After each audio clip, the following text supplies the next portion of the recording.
Good afternoon and thanks for joining us. The long-awaited new academic year 2024-2025 is finally here. Mobilization ongoing in all the 10 regions of the country for the official kickoff on Monday 9. And in today's edition of the program 360 Degrees, we are focusing on the Northwest and the Southwest regions. At a time when people are crying for schools to resume, at the eve of the school resumption, we still notice that bullets are floating in the air in the Northwest and Southwest region, as well as threats for lockdowns, for 2 weeks lockdown. All this, we are trying to look at the possibilities of schools effectively resuming in the 2 English-speaking regions. If you are just joining us, this is 360 Degrees. Stay with us for the next 1 hour.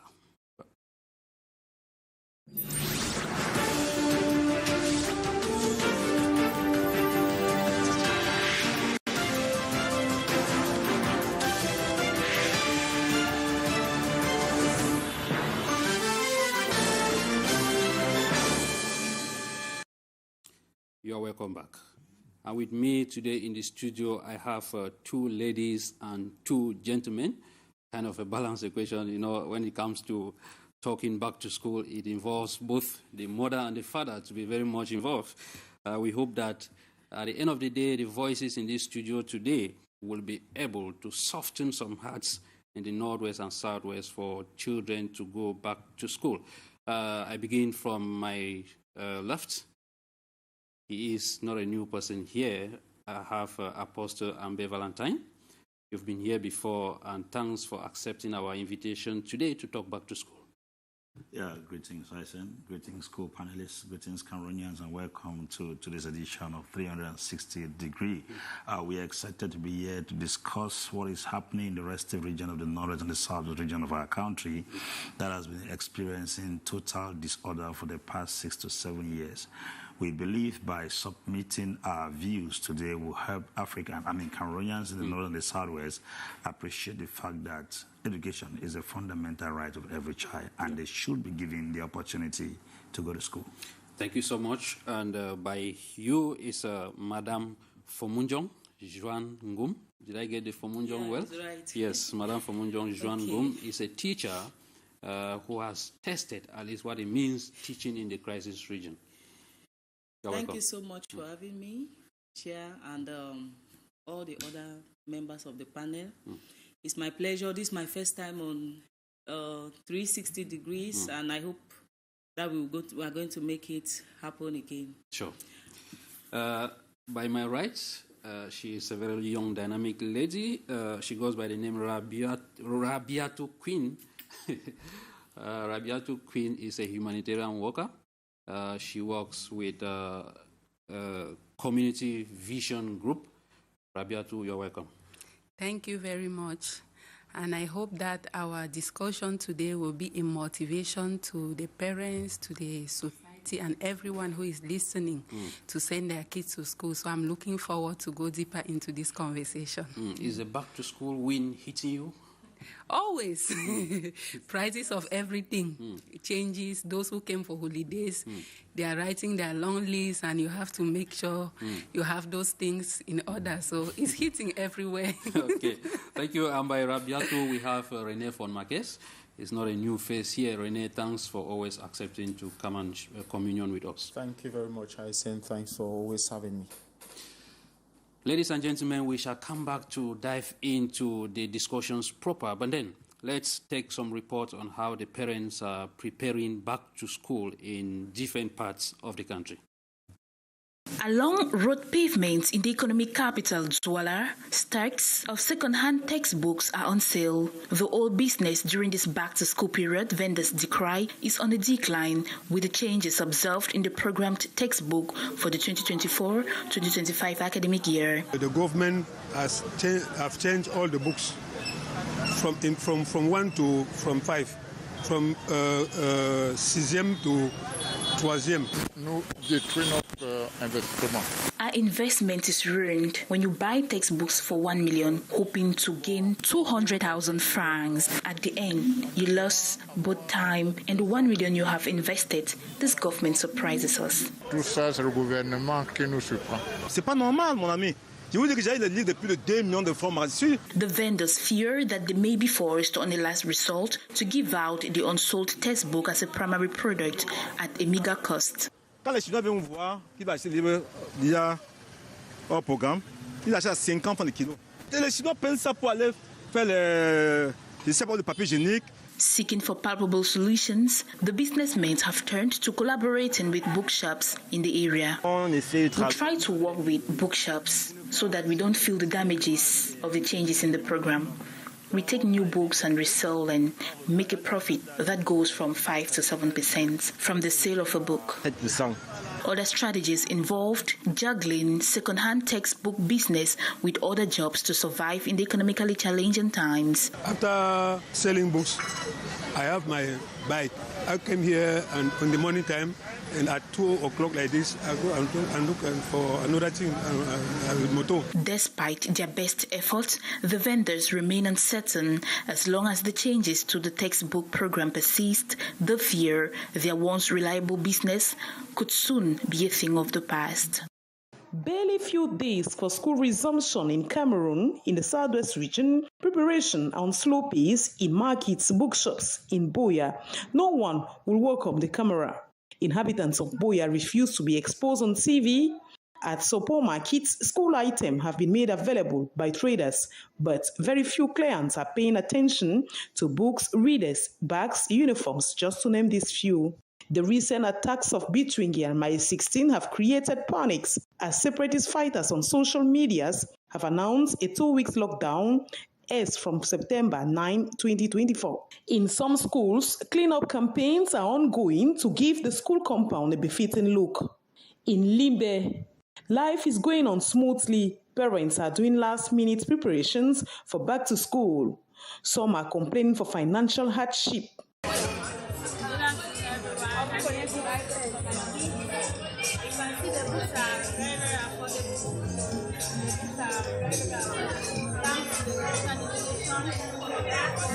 Giving us this opportunity as parents to reduce our costs. So we are so grateful for that. The government, through promotional sales of basic commodities and school items, has made life easy for parents in Limbe. Extrait, il y a le représentant de la délégation là, qui parle en anglais en interview. Of textbooks, school materials and food of basic necessity is sold at a very cheap price to help the parents. In such a way that they will be able to send their children to school without any difficulty. The wish of the population of the southwest region is for school to fully resume in the English-speaking part of Cameroon plagued by the security crisis. This is the Mile 3 residence of the pastor of the Full Gospel Mission at New Road in Bamenda 3 subdivision. The Reverend Mbakwa Alfred was shot dead in the evening of Wednesday, September 4, right in front of his children. The gunman defied the cries and tears from his old and ailing mother, who preferred to take the bullet. This Thursday morning, Christians, neighbors, and pastors wearing sad faces have been flooding in the condole with the family. For us, our story now is that gunmen access the premises. A man of multiple functions, of also chemistry teacher in Dub and board chair of a microfinance institution in Bamenda, it is difficult to speculate the real reason for the deadly attack even after collecting money and funds. If there's any click somewhere or any coup somewhere, we don't know. Nobody knows. But when it concerns the church, he's not in any administrative position where we can think that he's fighting to become something, as what's going on in the social media. He's not in any organigram. Security forces who reportedly made it to the crime scene this morning will also gear their investigations on whether it was the same armed group that kidnapped the principal of St. Paul's College in the same neighborhood. The Reverend Father was whisked out of his double-cabin Hilux vehicle about 500 meters from where the full gospel pastor was killed. In yet another sad news from Bamenda, a man on Wednesday lost 3 children to a fire incident that gulped his residents in Bamenda 2 subdivision while in police custody for 1 week, and in the absence of the wife. Donald, the businessman, was only shown the door out of the cell after receiving the heartbreaking information. They hold me for 1 week for this, and I said, I don't know me, no nothing concerning my money. They knew they don't hold my heart. They don't hold my heart again. We begin them. With the recent twist in high crime wave, residents of the town have been asking the rhetorical question of whether this is the peaceful and secured Bamenda they used to know.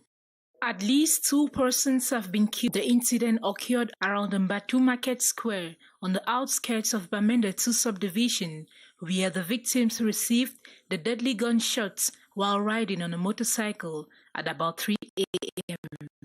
But confusion has cropped up over the authors of the attack, whereas some people say it was carried by separatist fighters who accused them of riding a bike when it was already Monday, which is their weekly ghost town day. Others impute the responsibility on the military, whom they say had laid a nocturnal ambush for a separatist fighter whom information says is used to visiting his family at that hour.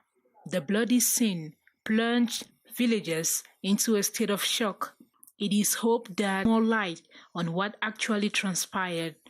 About 3 kilometers from the scene, the mortal remains of the division.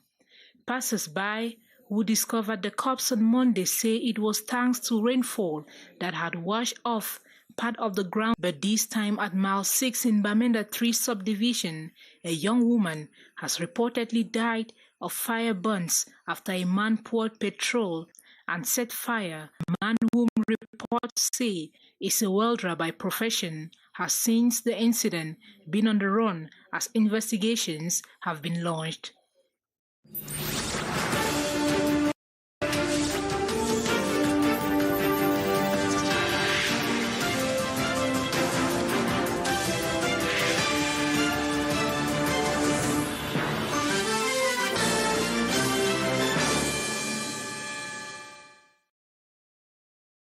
Welcome back. Apostle Ambe, what is your reading of these killings when school bells are ringing? Yeah, it's very, very pathetic. As a matter of fact, we have to observe a moment of silence for the departed souls. I mean, the bloodshed in the Northwest at the verge of school resumption is very aching and very disappointing.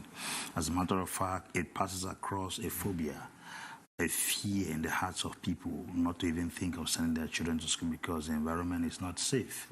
The pastor who was killed was actually a chemistry teacher. The teachers who are the ones leading students in the school are killed. What do we expect of the students and the pupils who are going back to school? There is a fear that when the shepherd is struck, the sheep will scatter. So we have the fear that the Northwest is experiencing high level of insecurity. But nevertheless, we're going to tell them what we told Americans some years ago. Allow the children to breathe. Like what we told Americans to allow George Floyd to breathe. Allow education to breathe in the North and the Southwest. Cameroon is not the first country that has been experiencing crisis for years now. We've had other countries. There was apartheid in South Africa, and children were given the opportunity to go to school. According to the Geneva Convention, children or education is a fundamental right of every child, and they should be given the opportunity. We've have had crisis in Somalia.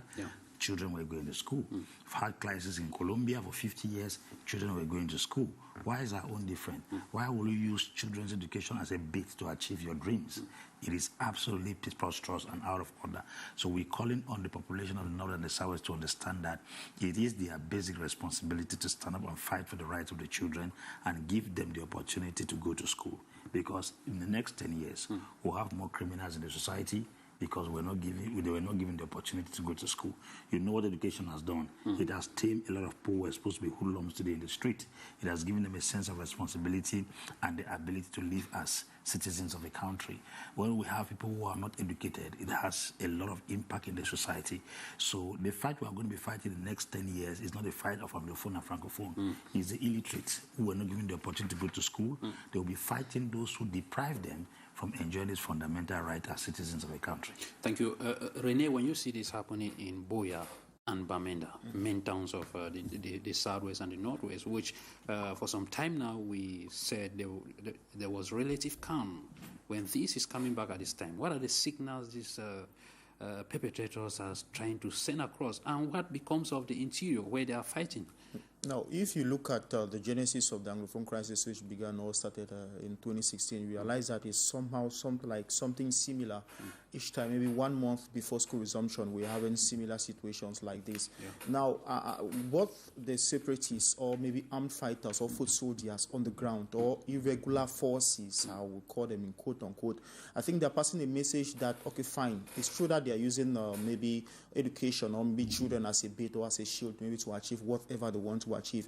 Now, you realize that that's the only tactics that is on place presently for them maybe to achieve whatsoever, which is somehow far-fetched for it to be realized. That is the only tactics or strategy.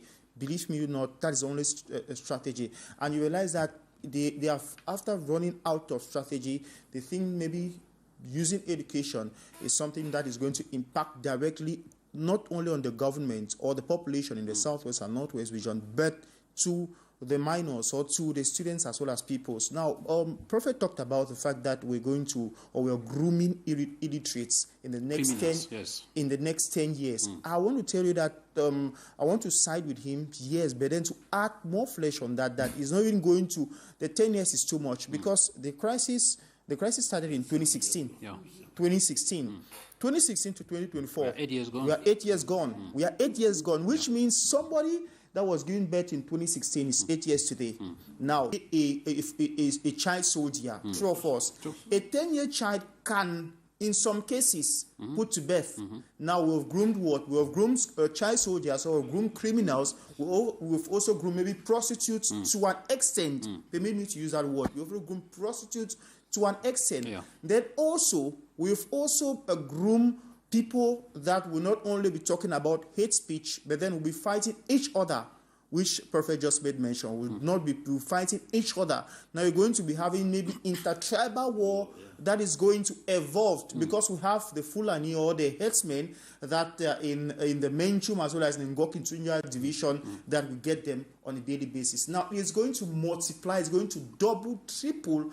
And for us to resolve it or to solve it, it is going to be very easy, I say. And maybe just to add that, talking about the children of the separatists are also involved in the children we are talking about. Exactly, because those are some of the things that they fail to understand, that this thing does not only affect us, non-separatist fighters, but then it affects them as well directly, because most of them, some of them may be out to Europe, even some of them on ground, they have their children, some of them have their children that are going to school. We've been getting, maybe you hear some of them talk about it. They have children that are going to school, and it's going to affect them, whether we like it or not. There's something called in Pidgin, karma.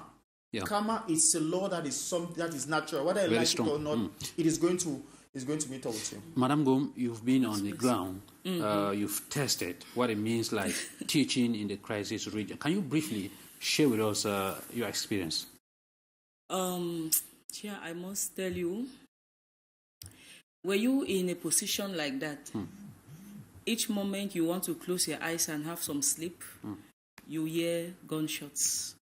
By the time you pick up your bag, you are going to school, you hear gunshots. If you don't hear gunshots, you will see rowdiness on the way. You are back home. You are sometimes running into the bushes. Sometimes you jump into the gutters.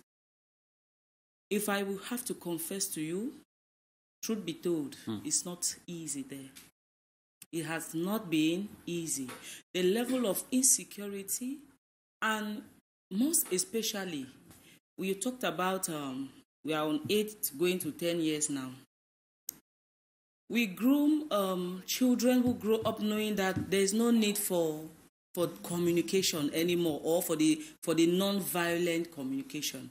Our children grow up seeing violence, seeing things being done the hard way, seeing things being done the bloody way. What do they grow to become? We've watched children turn into thieves by the day.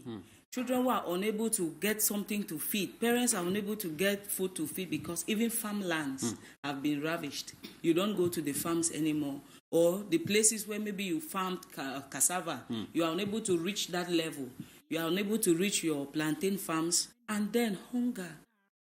We groom children who are growing up to be malnourished. We groom children who grow up with a lot of disrespect. How do you explain a little child of maybe 12 years old already attacking a senior? Attacking with open eyes. This is a child who has experienced, who has watched, who has seen that it is the only way to talk to someone. They're praying every day that the Spirit of God dwells in our hearts, deep within. Because this, to me, is not just some of these actions. Yes, because at some point you notice you come to a place and houses are set on fire. Why? People are burnt about the future. If we think about the future and we let the Spirit of God dwell in us, we'll have a better North and Southwest. We'll have a better Northwest and Southwest. And while talking, you made Community Vision Group. We understand it's one of the humanitarian groups that is doing quite a lot as far as solving the problem of hunger she just raised. Every sector that she talked about, many people in the Northwest and Southwest we know were dwelling on farming.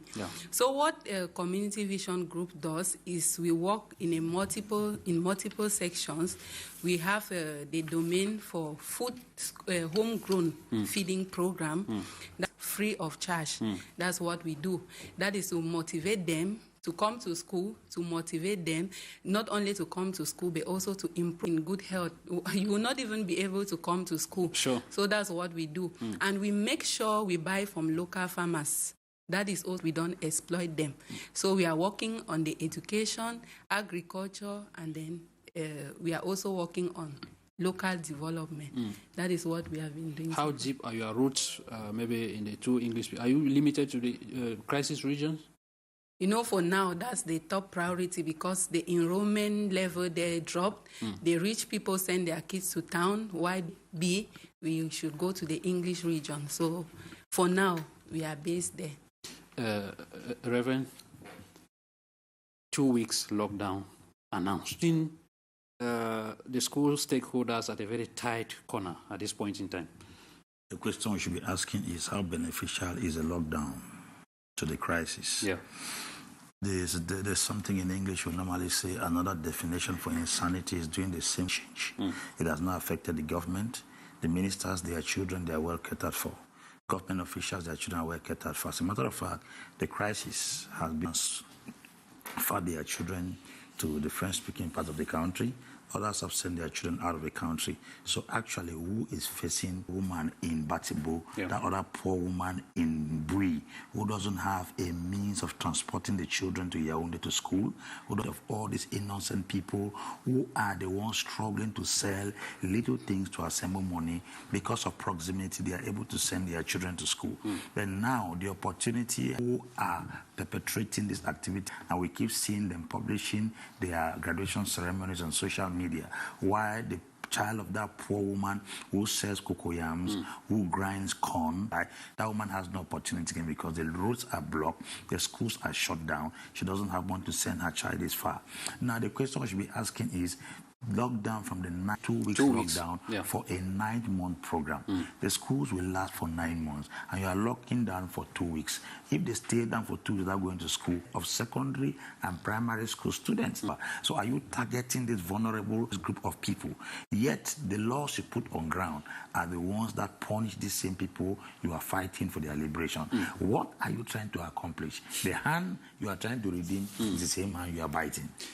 Thank you. If you are watching us from wherever you can call, because we'll not be able to pick your call. Renee, they said schools will only resume after 2 weeks. How do they want to control education when they don't have... No, is that not like being ridiculous. I've been saying these times without number that is the kick of a dying horse. Yeah. Because I think before now, schools, and at one point in time in the suburbs, well, at one point in time, it was somehow operational in the suburbs, but when the government realized that there was something of that sort, or there was something of a community schools in these suburbs, it was closed down, and whosoever that was operating it was that they have. And you see, when they come out with such policies, or maybe those saying that, okay, fine, they should maybe 2 weeks lockdown, and maybe you have some media houses or some news organs that will report that schools, it was effective.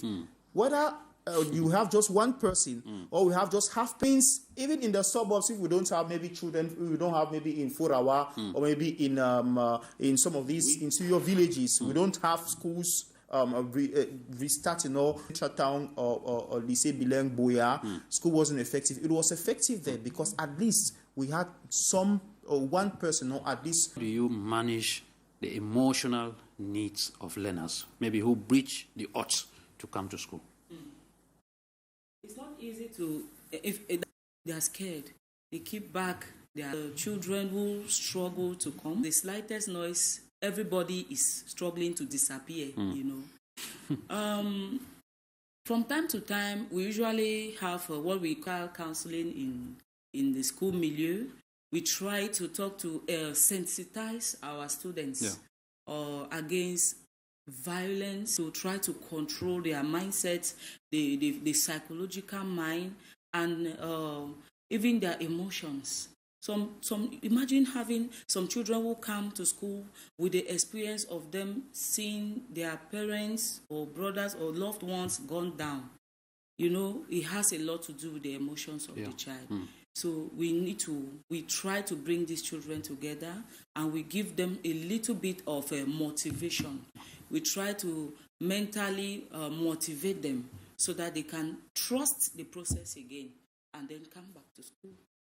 Rabiatu, for how long has the community vision group has been on, maybe with the school feeding program, and what is the feedback like from the vulnerable population? It has been on for about 5 years now, and for the population, it's like I don't know, it's more than a motivation, because when we go to every community, they start telling us things like, okay, let's go to the palace. We have to tell them that something good has come. And when we go to the one school, the other schools are like, why are you people leaving us behind? Or everyone is going to this school now, like, what is happening to us? When are you people coming to our own So in other school? words, the food program is really trying to motivate children to go to school? Yes, because especially in this in the grassroots, when you cook something like rice and beans, there are kids who are going to school because of that rice and beans. Because they heard in this school, when you go there, you're going to eat, and after eating, we have some fruit. So they make sure that they go to school because of what they are going to eat. And at the end of the day, we motivate them to go to school. And for the parents, they are just so happy, because the parents are like, okay, it's been a while, especially the ones who had kids maybe because of rape during the crisis. They have gone to towns to look for jobs, and then they want the kids to go to school. So most of the times, that really motivates, especially those old people who are there with their grandkids. They are just like, okay, now I don't have to stress in giving the child cocoyams. When they go to this school, they are going to eat good food, and they are going to learn. So it's not just a motivation to the child, but it goes right to the grandparents, to the school itself, and the enrollment. Like this year, almost all our schools had 100% face school, common entrance, all the schools that were feeding. The teachers were happy, the parents were happy, and other schools, they keep asking us, why not us? Like, how do you select? Before I take the mic from you, do you also feed teachers? Because some teachers are more vulnerable down there than the learners. What we do is that the teachers are in charge of sharing the food per class. So definitely they have to test the food. They have to eat. You cannot give kids something. Though they cook it themselves, the school is in charge of the... TV insisting that students should stay safe and enroll in distance education or safe school, as a concept, with a unique number for each child, which you must register under a particular school, maybe to attend your online classes throughout the year. Do you see that as a perfect solution that can be like a relief for students in the Northwest and Southwest? Yes and no, but she also mentioned the fact that if teachers or those in the conflict regions should, if they are not comfortable where they are, they should write maybe a relocation, something like a relocation letter to their different delegates or something of that sort, if I'm not mistaken, to write a relocation letter for them to be redeployed. Now, I think it's a solution. Let me start with the teachers. She said if they should redeploy them. But then you realize that if all the teachers in the Northwest and Southwest regions, if all of us, 1, 2, 3, 4, 5, 6, if we feel insecure. Yes, we feel insecure, and we maybe send a redeployment letter to our delegate that, okay, fine, no, we are not comfortable. I'm not comfortable where I'm teaching, for example, in Bamenda. Okay, redeploy me. Now, if you redeploy all the teachers, 5 of us, who is going to maybe teach those students? That's that. I just want to throw light on that. Now, the minister made mention of the unique matriculation number. Yes, matriculation number, and I think it comes to add up with what she announced or what she launched before. That's the digitalization of secondary education. It's a good system, but then how is it possible for it to maybe to be carried out? Especially, I want to insist more on the suburbs in the hinterland, in the Northwest and Southwest regions, because some of these people, they don't have whatever we are saying here. They don't have access to it. Now, when you talked of a unique number, how do you expect someone from in these areas, how do you expect them to get this, maybe to get a smartphone, not to talk of maybe having access to internet? The percentage of access to internet in Cameroon, is that really low?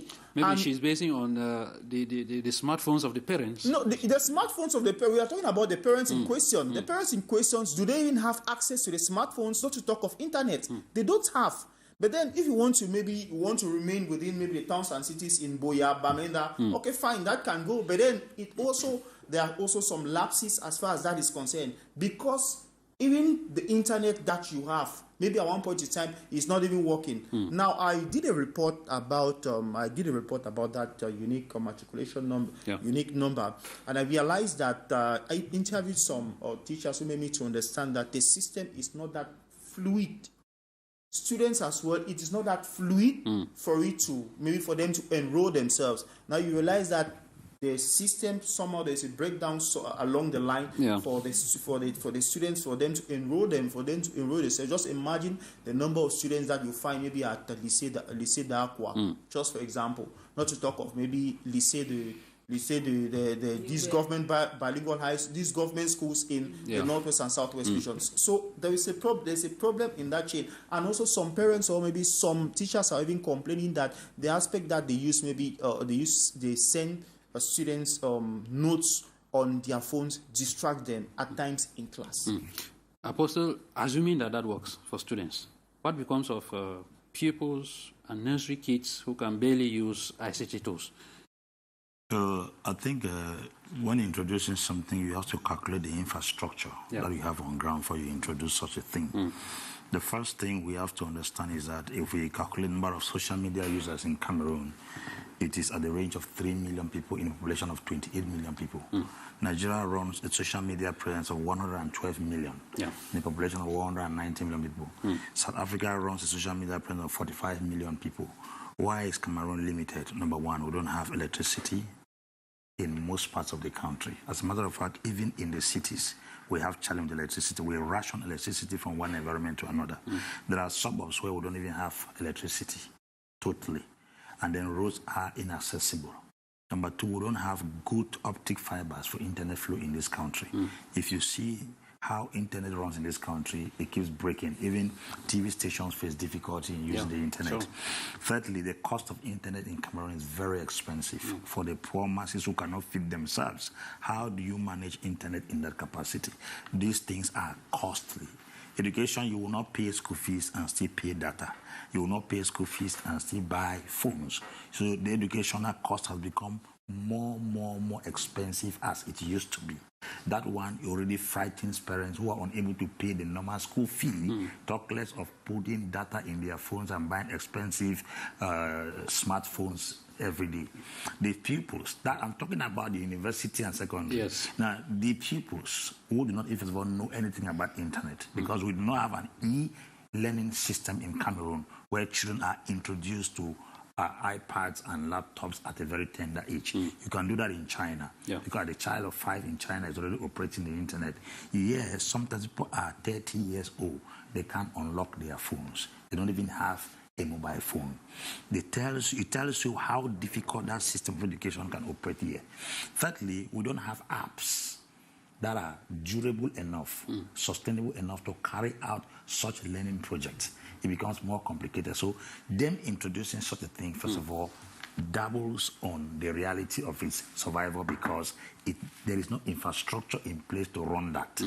Now, coming back to pupils in primary school, look at our primary schools. We do not even have television sets to play normal CDs for children to learn via the screen.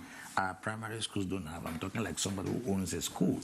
We introduced a system of learning where we could prepare lessons in CDs and DVDs and then play it through television, and then the kids watch it. Thus, that's a strategy of educating the children, even in the absence of the teacher.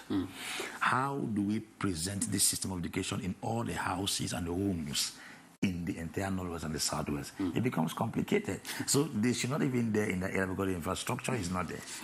It becomes complicated. As for teachers, you cannot teach a student something you yourself do not master. How apt are the teachers down there maybe to be able to make use of this opportunity? Just like Apostle said, it will be normal to have run a program for maybe for a time, for a while, so that these teachers get acquainted with using these new methods that they're trying to bring in. No, you cannot just bring up a program abruptly into the system. The educational system is not, you cannot just bring up a program abruptly. It's a system that is structured. There is a curriculum for every bit of thing under the educational system. So coming in abruptly with a program online and, all of these programs is going to cause a lot of waves. There's going to be a lot of mix-ups. And now when you look at some of the technologists who come up with the tech artists who try to now start working on the websites for these programs, there is this thing they call running of apps on the internet now. There's a lot of that. And even in those running of apps, there are also apps that they run with pornographic material. Now, a student will come online struggling to get, read and then attend the class, and before you know, an ad pops up into the phone, and then that's another total distraction. I'm a classroom teacher. I don't think I can advise online learning for minors. Online learning should be encouraged as from the level of maybe the university, where you have those students who are, if not adult. It is not a problem introducing it there, but then it should be properly done in a way that... done. And it should have been for a while. The training should be on, okay? We should have the training maybe 2 to 3 years, then we gradually bring it into the system. Thank you. Maybe we have a bunch of messages coming. Let's just take one.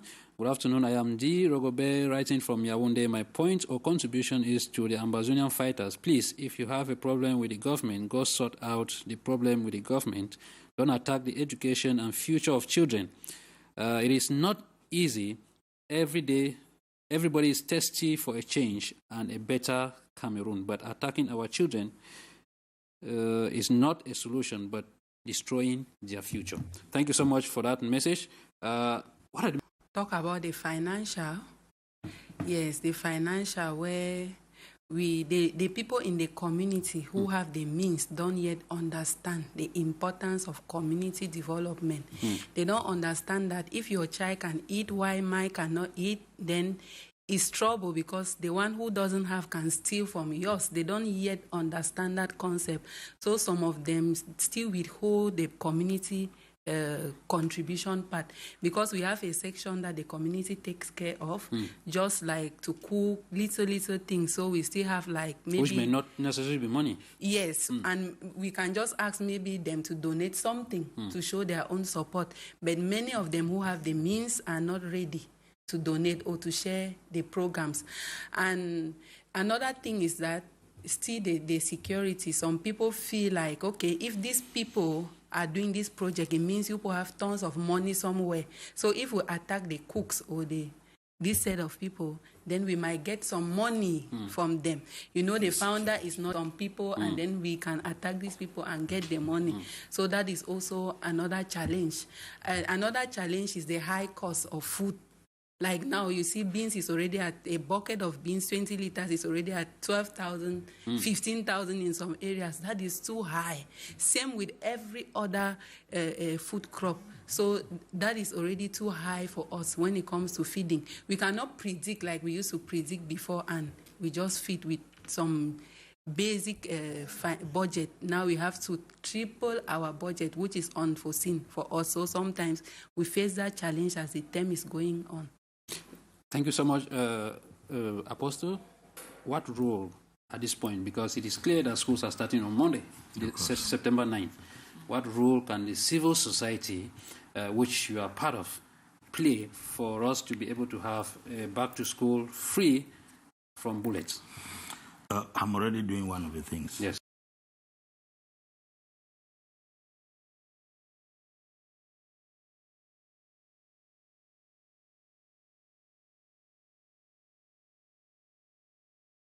Comes to schools resumption. The second thing we have to do as civil society, wherever we are, from common initiative groups to NGOs, and put together everybody, let us be able, community group. We should not wait to put the same money from outside Cameroon. We in Cameroon should get in touch with persons like this to see how we can contribute our own quota to help give them the energy they need to strategize to put the children to school.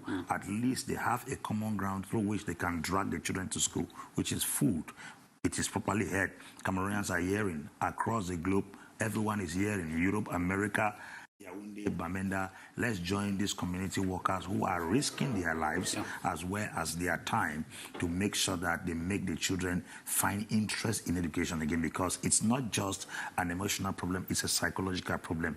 Education has become a threat. That good school that used to be a place of enchantment and joy and celebration has become a ground of war and fear. So there's a psychological torture and trauma upon parents and upon pupils or students from going to school. Also, we have to encourage the teachers, because without teachers, there are no schools. There will be no school. And I think teachers also, like the one sitting here, they know the kind of challenges they are going through. The minister's proposal for teachers to write a request of being deployed to another area doesn't solve the problem. There are places in this nation that do not have war, like Kolofata, Kusiri, Menganga, all those places, Bugarabulai. They have hunger. They have no water, they have no electricity. So the uncomfortable nature of this environment also, teachers might refuse not to go there because it's not just an issue. I have teachers in the East who don't find it comfortable because there's no electricity there, there are no good roads there, feeding is a problem there. So apart from the war rocking the North and the Southwest, there are also other factors that can influence a teacher not to settle in an environment. But teachers have been able to accommodate those environments and teach there because they want the children to be educated. Remember, the lesser the educational capacity of a country, the more dangerous the citizens become tomorrow. The first 10 most educated countries in Africa, Cameroon is not there. Cameroon is now among the first 10 most educated countries in Africa. From Botswana to Seychelles to Sao Tome and Principe to Mauritius, put together, Cameroon is not there. So I think we are worsening an already bad situation if we do not do everything possible to send teachers to school and children go to school. Thank you so much. Madam Gum, what support do teachers need to effectively teach in the crisis zone? You know, back in the days, we used to find little children who can stand up, beat their chests.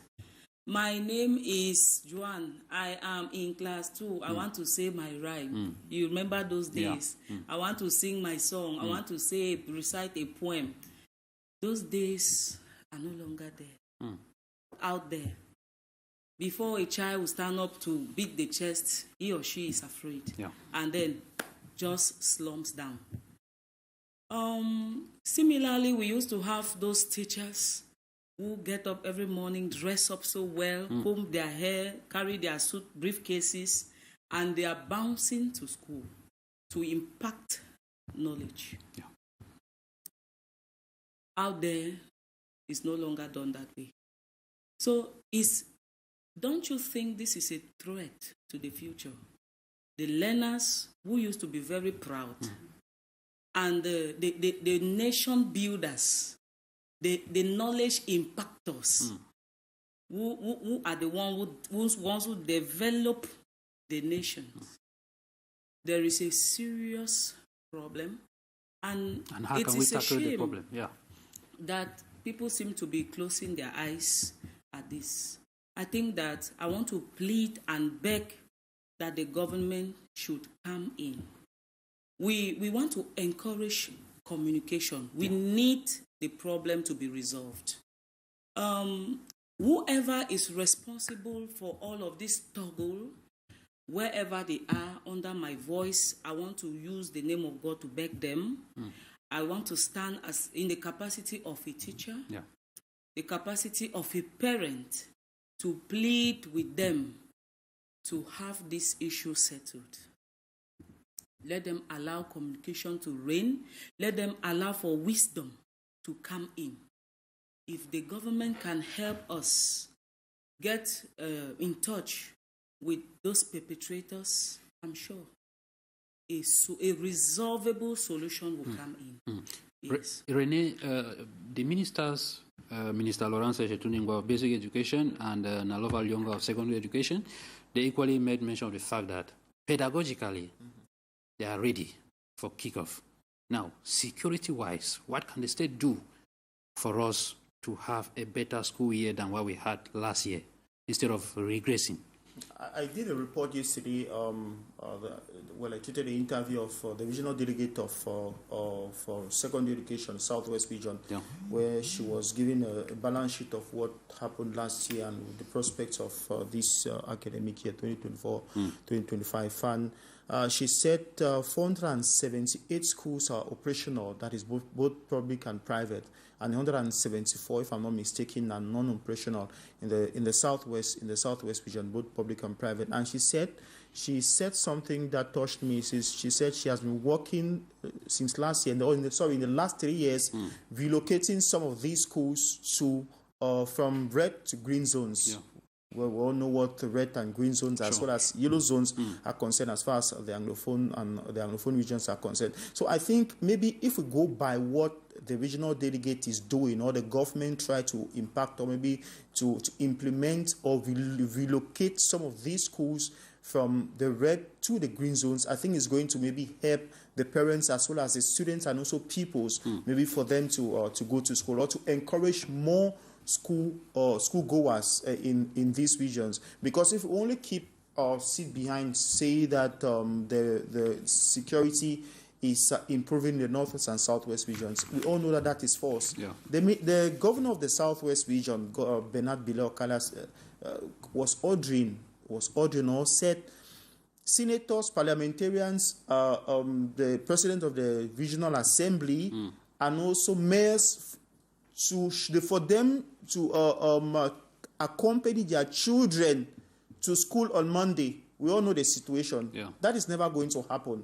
When you hear him say that, it means that he knows that the security situation is not the best. But when you hear things like that, you make to understand that maybe everything is okay, but that is not the situation. So for me, what I think is that if we can copy and paste, copy what is happening presently, as maybe to relocate some of these schools to some safer areas, and why not take some of these students to make them, to accommodate them in some of, why not private schools for the government to take charge. That is, take from government schools that are not operational, send them to some of these private schools that have enough infrastructure or enough space for them to accommodate them and for children to go to school. Given that we all have a role to play, how do journalists balance their reporting to avoid maybe putting the lives of the students and the teachers at risk in the crisis region?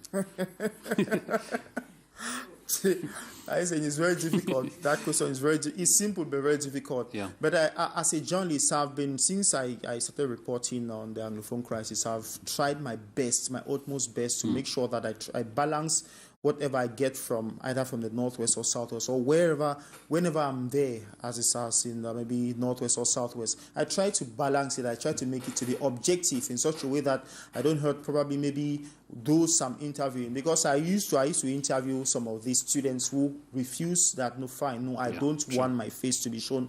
Even teachers as well.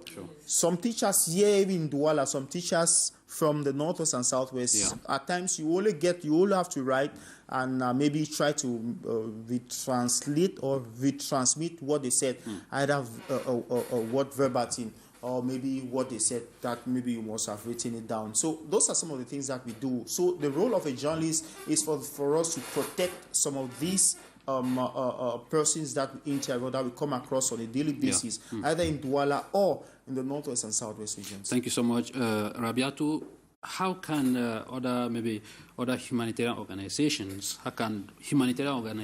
join hands so that despite maybe the security challenges that the government is fighting to resolve, so that at least the lives of the people down there should get better on a daily basis?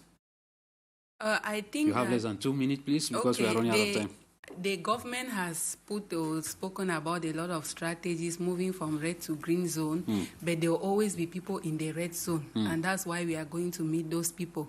So if they can partner with us to make sure that as those people are there, we can be able to feed them, to motivate them to go to school, that will be good.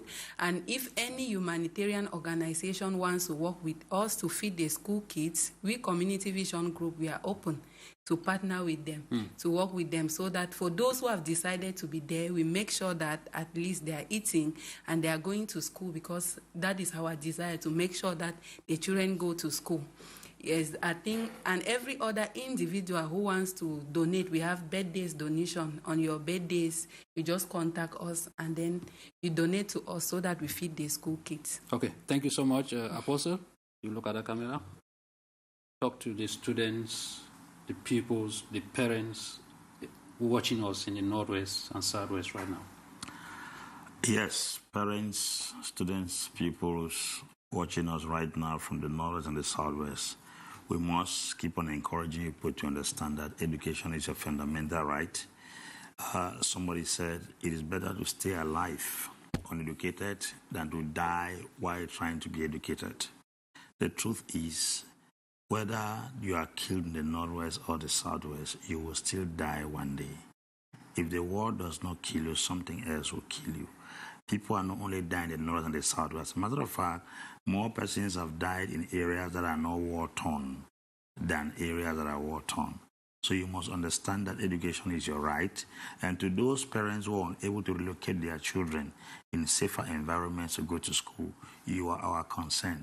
Because most of the persons in your village, in your communities who had the means, they relocated their children many years ago. So this whole thing we are discussing here is for you who is unable to transfer your child from that region to somewhere else, because some children are in Nigeria, others are in America, others are in Douala, Yaoundé. But you who works just your cocoa leaf, your plantain, your cassava to send your children to school, you are the person caught up in this web. You are already in the midst of the crisis, so be able to go through it.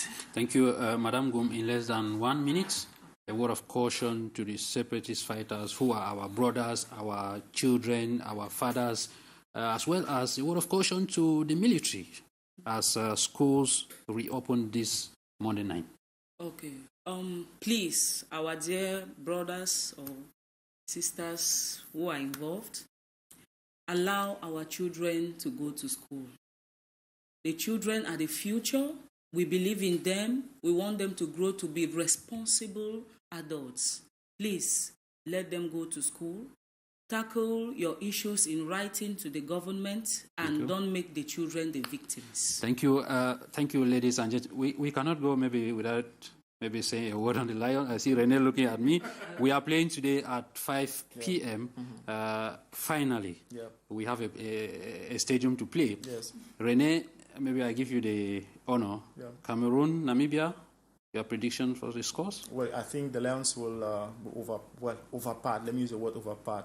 Overpart, which means it's going to be a wide margin. Thank you so much. I'm sorry I will not be able to give the ladies to give their predictions as far as the match of today is concerned. Thank you so much for watching. If you miss out on anything, the rebroadcast of this program is on Wednesday at 11 p.m. Until we meet again next Saturday, we wish you the very best as far as school resumption is concerned.